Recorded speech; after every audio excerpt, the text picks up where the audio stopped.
Welcome to Panto, Private Eye, Chapter 13. Unlucky for some. Chris and Freya hovered barely 6 inches from the sharp outcrops of rock that covered the ceiling of the chamber. Every so often it dripped foul-smelling, icy-cold water into their faces. Sometimes the moss draping down from the cavern roof brushed their faces and left a trail of slimy ooze on them. They didn't make a sound. They didn't dare. Below them were the 2 ginormous gnomes and a smaller figure covered by a shadow-like cloak.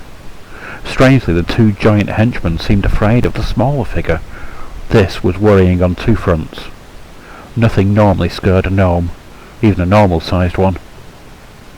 And more worryingly, the warm air current that was keeping them in the air was starting to lessen. If it lost any more power, they would fall.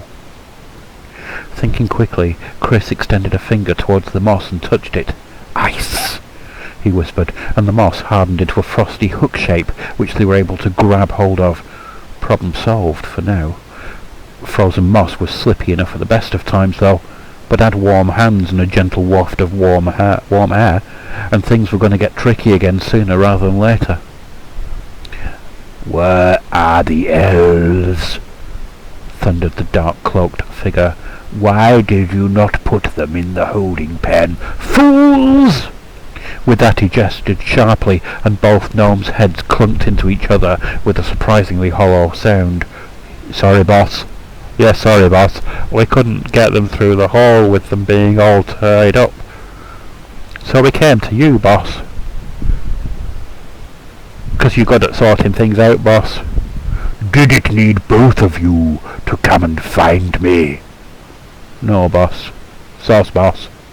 The dark figure threw back his cloak's hood, revealing a pair of pale eyes in the face of a pale-skinned elf.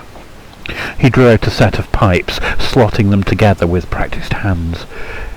He seemed calm. The gnomes relaxed. Maybe some music would calm the boss down fully. They hoped so. Their heads hurt from keep being bashed together. "You must be punished for losing the elves. You will dance until you can dance no more." He put the pipes to his lips and played an off-key but jaunty tune. The gnomes started dancing like manic Morris dancers. They couldn't help it.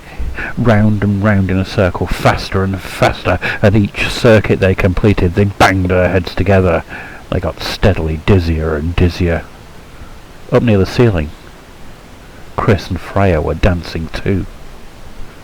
It's harder than you think to dance while hanging on to icy moss attached to a pointy, rocky ceiling, especially when you knew that to fall meant capture and imprisonment, and probably injury.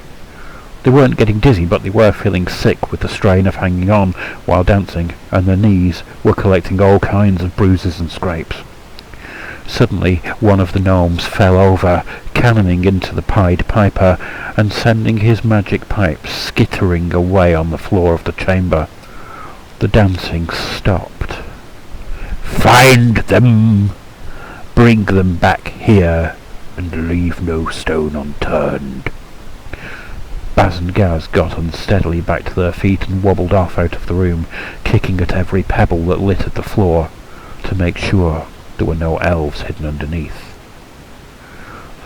The Piper just rolled his eyes, sighed, and followed them out, mumbling to himself as he went.